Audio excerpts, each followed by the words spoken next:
खरं तर पिंपरी चिंचवड शहरामध्ये मागील 3-3.5 वर्षापासून महानगरपालिका आणि एमएनजीएल नॅचरल गॅस यांच्यामध्ये वाद चालू होता. शहराच्या दक्षिण भागामध्ये पुनावळे, किवळे, रावेत या परिसरामध्ये जवळजवळ 70 ते 80% सोसायट्यामध्ये कनेक्शन दिलेले नाही.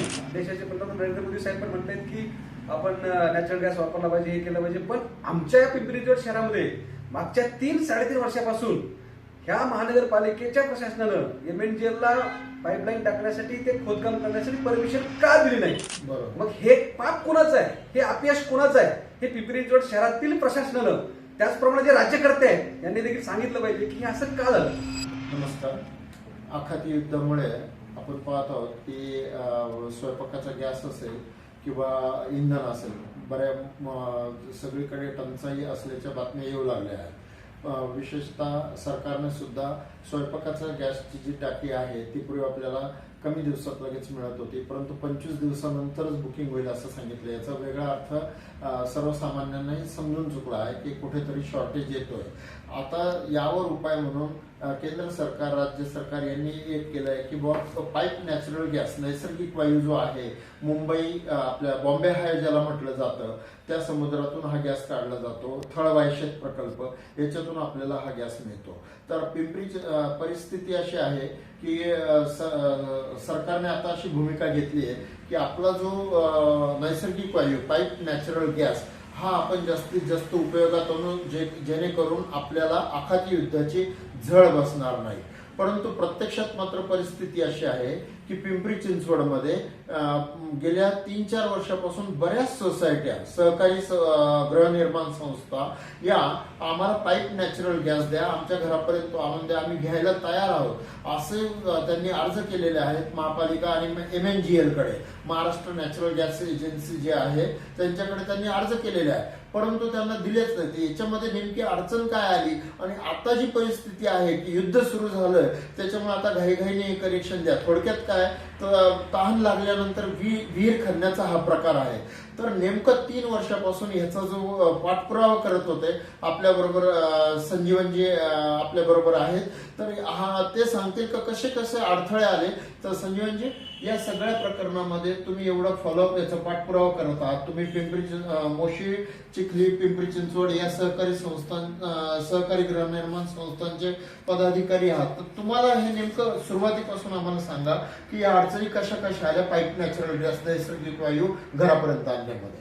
नमस्कार, मी संजीवन सांगळे, अध्यक्ष Pimpri Chinchwad housing society federation.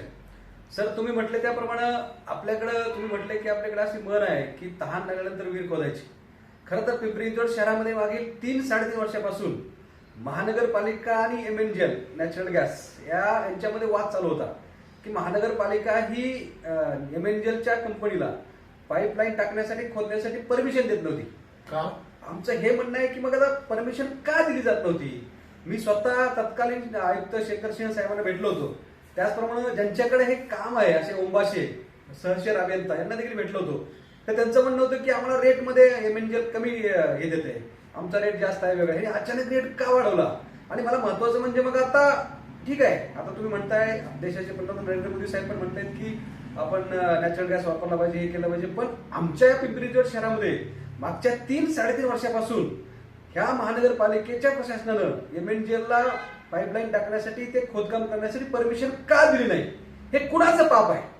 मी एमएनजीएलच्या अधिकाऱ्यांशी बोललो तर त्यांचं म्हणणं आहे की ते खूप चढ्या रेट, त्याचा जो रेट आहे तो रेट जास्त आहे, चढ्या दरानं ते रेट आमच्याकडे मागणी करतायत. मग आम्ही म्हणतो की हे कुणाचा अपयश आहे? ज्याप्रमाणे पिंपरी चिंचवड शहरातील राज्यकर्ते असतील किंवा आपल्या राज्यातील राज्यकर्ते असतील एखाद्या गोष्टीचं श्रेय घेतात, आता देखील मग ह्याला तुम्ही हा विषय लवकर का सोडवला नाही? मग हे पाप कुणाचं आहे, हे अपयश कुणाचं आहे, हे पिंपरी चिंचवड शहरातील प्रशासनानं त्याचप्रमाणे जे राज्यकर्ते आहेत यांनी देखील सांगितलं पाहिजे की हे असं का झालं. मी खासगीमध्ये मला काही लोक असे म्हटले की या ठिकाणी काहीतरी आर्थिक लागेबंदी असल्यामुळे, टक्केवारीचा विषय असल्यामुळं ह्या विषयाला लवकर परमिशन दिलं नाही. आता मागच्या मला वाटतं 10-12 दिवसामध्ये आपले जे सहशेर अभियंता आहेत साहेबांनी यासाठी परमिशन दिलेलं आहे. परंतु आमचं परत हेच म्हणणं आहे की मागच्या 3-3.5 वर्षापासून आपण हा विषय रेंगाळत का ठेवला? याच्या पाठीमागे कुणाचे लागेबंदी आहेत आणि काय आहे, या सर्वाची चौकशी आपल्या राज्याचे आदरणीय मुख्यमंत्री देवेंद्र फडणवीस केली पाहिजे. पिंपरी चिंचवड शहरातील आमचा जो हा भाग आहे, या भागामध्ये 60-70% सोसायट्यांमध्ये एमएनजीएल गॅस पाईपलाईन आलेलीच नाही. आणि त्याचप्रमाणे पिंपरी चिंचवड शहराच्या दक्षिण भागात देखील तिकडे पिंपरी सौदागर असेल, रावेत असेल, पुनावळे, किवळे या परिसरात देखील पाईपलाईन आलेली नाही. ही पाईपलाईन का थांबली तर या महानगरपालिकेच्या प्रशासनानं, महानगरपालिकेच्या आयुक्तांनी त्याच्यावरती निर्णय लवकर घेतला नाही आणि त्यामुळे एमएनजीएलची पाईप टाकण्यास उशीर झाला. आता अशी परिस्थिती आहे की मग ते लवकर फास्ट होणार नाही. आता एमएनजीएलला तुम्ही जर बोलले ते म्हणतात आम्ही रोज 30-40 कनेक्शन देऊ शकतो, त्यांच्याकडे टीम पण कमी आहे.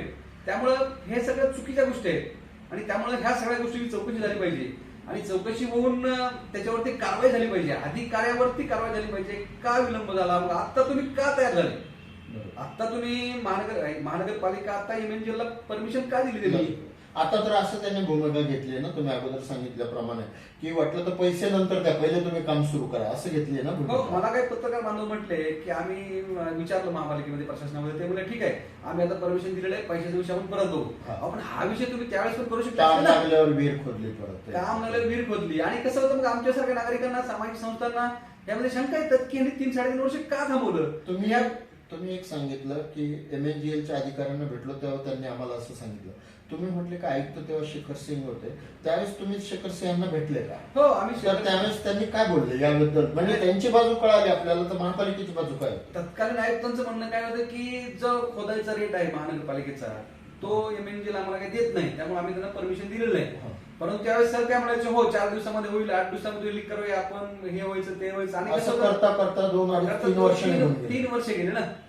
मग ह्याच्यामध्ये ह्या लोकांनी लक्ष घालायला पाहिजे होतं राज्यकर्त्यांनी देखील. आता मी मागाशी म्हटलं नसेल की हे जे राज्यकर्ते आहेत ना एखाद्या गोष्टीचं क्रेडिट घेतात, तसं आता ह्याचं पण त्यांनी अपेक्षाचं स्वतः हे घेतलं पाहिजे, जबाबदारी घेतली पाहिजे की ठीक आहे आमच्यामुळे झालं नाही, हा विषय लागला नाही, ठीक आहे झालं ते झालं पाठीमागं. आता तरी लवकरात लवकर ह्या सगळ्या गोष्टी झाल्या पाहिजेत आणि जेणेकरून सध्याच्या आपल्या जगावरती संकट आहे, आपल्या देशावरती संकट आहे की आपल्याकडे एलपीजी वगैरे भेटणार नाही, अडचणी येतील, तर आपला हा नॅचरल गॅस आहे की जो समुद्रामध्ये आपण काढतो, तो फुकट मिळतो आणि काही ठिकाणी तो आपण असा हवेमध्ये सोडतो, आपल्याकडे साठवण क्षमता कमी असल्यावर. त्यामुळे ह्या गोष्टीचा, या नैसर्गिक वायूचा आपल्या सगळ्यांना लवकर फायदा झाला पाहिजे आणि एमएनजीएलला देखील त्यांच्या ज्या स्कीम वाढवून, ठेकेदार वाढवून लवकरात लवकर ज्या आमच्या सोसायट्या स्पेंडिंग मध्ये आहे त्या सर्व सोसायट्यांना एमएनजीएल गॅस पाईपलाईन किंवा एमएनजीएल हा लवकर दिला पाहिजे, जेणेकरून लोकांच्या, नागरिकांचं देखील हे होईल आणि भविष्यामध्ये जी काही परिस्थिती उद्भवणार आहे त्यावर देखील आपल्याला तोड काढता येईल. नागरिकांच्या माहितीसाठी तुम्ही आता म्हटले 3 ते 4 वर्ष झाली बऱ्याच सोसायट्यांनी, सहकारी गृहरचना संस्थांनी एमएनजीएल यांच्याकडे अर्ज केले का आम्हाला कनेक्शन द्या, तर एक माहितीसाठी 4-5 मोठ्या सोसायटींचे नाव सांगितले. आमच्याकडे साहेब चिखलीमध्ये पाटील नगर जो एरिया आहे परिसर तो पूर्णपणे झालेला नाही. लेवाळे वस्तीचा अंदाजे किती वस्ती असेल तिथे? तिथं आमच्याकडे जवळ 100 सोसायटी आहेत पाटील नगरला, त्याच्यानंतर नेवाळे वस्तीला झालेलं नाही, आमच्याकडे डुडुळगावला नाही, आमच्याकडे त्यानंतर शहराच्या दक्षिण भागामध्ये पुनावळे, किवळे, रावेत या परिसरामध्ये जवळजवळ 70 ते 80% सोसायटीमध्ये कनेक्शन दिलेलं नाही. एमएनजीएल देखील काय होतं, काही सरकारी काम आणि अर्ज मात्र 2-3 वर्ष अर्ज वगैरे सगळे केलेले आहेत, त्यांचं त्यांनी फॉर्म भरलेले आहे, डिपॉझिट भरलेलं, त्यांनी कनेक्शन दिलं जात नाही. या सर्व गोष्टीवरती मी आदरणीय आपले माननीय कलेक्टर साहेबांना देखील विनंती करतो की आपण देखील थोडं याच्यावरती वॉच ठेवला पाहिजे. महानगरपालिकेच्या आयुक्तांनी, आता जे आयुक्ताला ते डॉक्टर सूर्यवंशी आमच्या माहितीप्रमाणे खूप चांगले अधिकारी आहेत, यांनी देखील यामध्ये स्वतः लक्ष घातलं पाहिजे आणि शहरामध्ये भविष्यामध्ये जी काही परिस्थिती निर्माण होऊ शकते गंभीर, त्या परिस्थितीवर मात करण्यासाठी आत्ताच आपण उपाययोजना करून एमएनजीएलची जे काही टीम आहे ती वाढवून लवकरात लवकर सर्वांना कनेक्शन देण्याची व्यवस्था केली पाहिजे. बरोबर. तर हे होते संजीवन सांगळे. आज युद्ध, आम्ही अगोदर सांगितल्याप्रमाणे युद्ध सुरू झाल्यानंतर आपण ताण लागल्यावर विहीर खोदतोय असा प्रकार झाला होता. आपल्याला हे माहिती नव्हतं का आपल्याकडे गॅस आहे, मोफत मिळतो आपल्याला तो, आणि तो आपण उपयोगात आणू शकला नसल्यामुळे आपण तो अक्षरशः जाळून टाकत आहोत.